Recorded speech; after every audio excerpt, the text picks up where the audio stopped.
Hello and welcome to the second week of blahdblah, the third edition, with me, Tom Feeney. Me, Dale Harris. And me, Jack Elliott. Well, news, laughter, all the way. And news of the week is our first topic. And Jack, your story, please. It's quite a sad tale from South Africa of Johannesburg Zoo. The lion enclosure was left open. Lion escaped and mauled a zoo worker to death. It's believed this is the first fatality at the zoo in 50 years, but as to what's going to happen to, for example, the manager of the zoo, it's debatable over whether he should be sacked or indeed imprisoned for, Right, well, his complete failings. Really depressing story there, really heartbreaking story. What was your reaction to the story? Pretty appalling. I mean, it's just basic. You make sure that a lion enclosure is shut. Otherwise, things like this happen. Well, if you're not a zoo, Well, yeah. I think it's animals like the lions are the ones, Yeah, you exactly. really I mean, concentrate if you on let a making sure monkey out, worst happens is, you might get a few... Rip your face off. Well, but that's Oh. very unlikely. If you let a squirrel out, I don't know if they have zoos with squirrels in.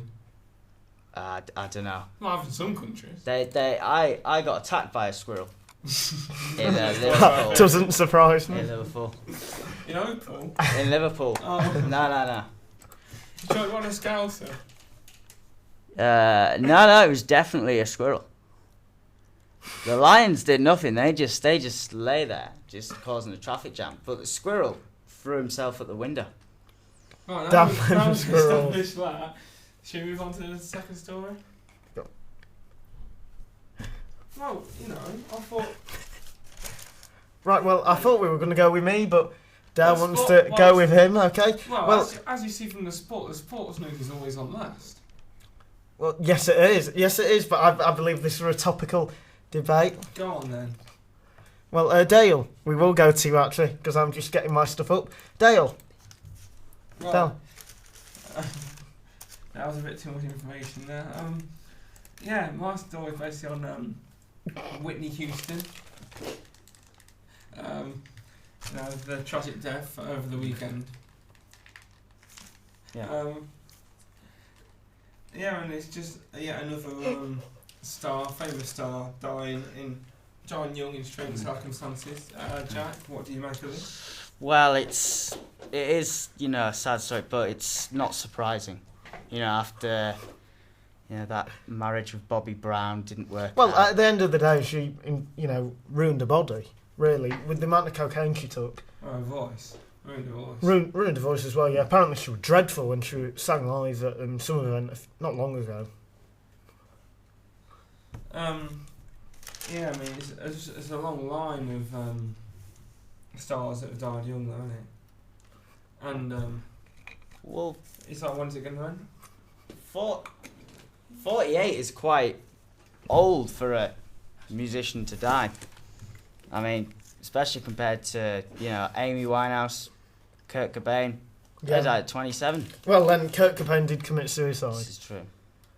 Yeah, but even so, you got to think that's drugs related. Well, yeah, the drug messed with his head a bit, but so do you feel that there is a problem with celebrities and the ongoing pressures because you got the media outside your door 24/7? Do you feel that maybe the media is exaggerating them problems? Maybe people take these drugs to get out of them problems.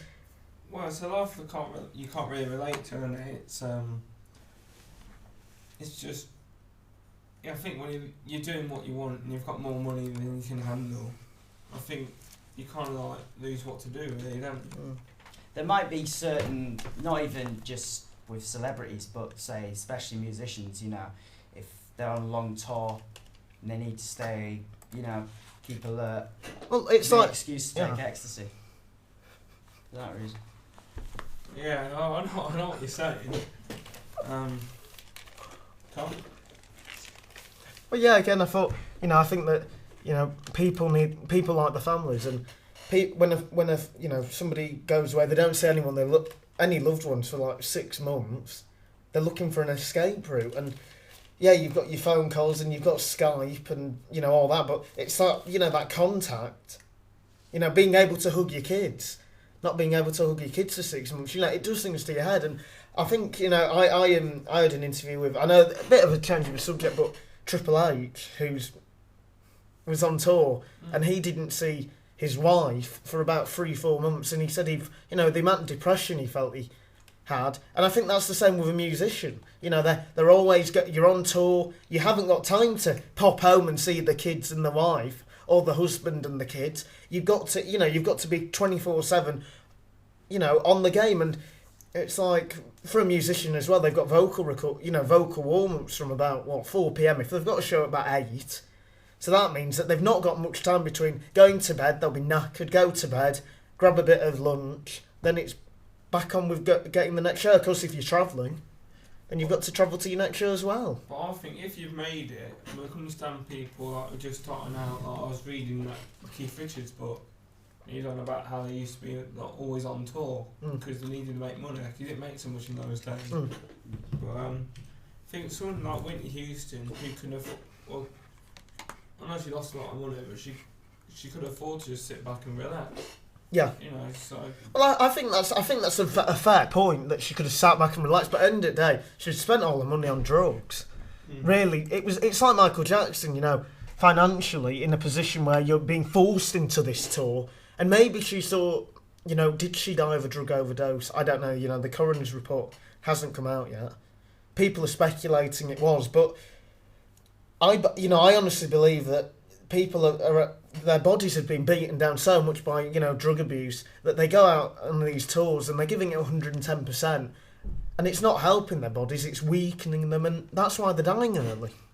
That's my honest opinion. Yeah. Right. I think after 2 kind of sad stories, Tom, please tell us you've got a happy story. Well, it's a top-notch story, but it's not a happy one, unfortunately. And this is the Daily Mirror talking about Rangers and the SPL, and how you know, Rangers have gone from a team that, you know, a few years ago were in a great position financially. They're in a great position Champions League wise. You know, now they've got a £9 million unpaid tax bill to deal with, and, you know, their new owner Craig White is in a bit of hot bother. But I think it's a problem that it's hit, you know, Rangers, but it will hit a lot of English clubs, in my opinion, in the next few years. This is another case of looking at players like Chris Boyd. They paid him a lot of money, and he did the business for them. But when they said, "Do you want to re-sign or do you want to go on a free?" he said, "I'll go on a free." You get $2 million for him, or so. You know, a lot of these good players that Rangers had have gone through the door for free or for practically nothing. Jelavic, you know, they wanted $7 million for him. Well, I'm sure in the summer Leicester paid in the region, offered in the region of 9 or 10 for him. Yeah, no, but in January they wanted 7 for him, because I think his contract had 18 months to go. I think it was either 6 or 18, and you know, it was a position where Rangers in the summer were like, we don't need to sell him, and then from the summer to January they've been told, look, yeah, we do. You know, we really need to sell, and they wanted 7 million for him. Liverpool were interested at the end of the day, but they couldn't agree a fee, you know, some kind of add-on or something. There was something that didn't quite seem right for the Liverpool. It was Liverpool's end that wouldn't agree the deal. It wasn't Rangers. Rangers had realised they needed to get rid of him. And I think, in all honesty, that was the hope, that they'd sell Jelavic, they'd get a massive wage off the bill, and they'd get, you know, they wanted 7 million. I think they got 4.5, didn't they, for him from Everton? Yeah, so it was something like that. Yeah, it was something like that. But at the end of the day, it didn't work, did it? Because Rangers will be. I'm not sure what they're going to do, because they ain't got the players. Well, there'll be 10 points. There'll be 14 points behind Celtic, which, in my opinion, guarantees Celtic the title. I can't see Celtic losing 5 and Rangers winning, you know, 5 games more than Celtic. They only play each other 2 more times in the, you know, Old Firm games. So that's 6 points. So could I see Celtic going to the likes of Motherwell, Aberdeen, Dundee United, and getting the wins? Yeah, I can. But it wouldn't, although I am saying that I can see Celtic winning the league, and I can't really see Rangers reclaiming, because I think Rangers will slip up. My point is, that the SPL is not a two-horse race. What are your thoughts, guys? That is where I disagree. Our Rangers, they're second, aren't they? Yeah. Now, after a 10-point deduction, to be second, how many points? They're still 9 points clear of Motherwell. By 9 points, and haven't been a winner, apart from Celtic Rangers of the league, and you told me the other day, 16 years. Yeah.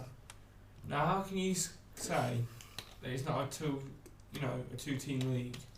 I would definitely say that the SPL is a two-horse race.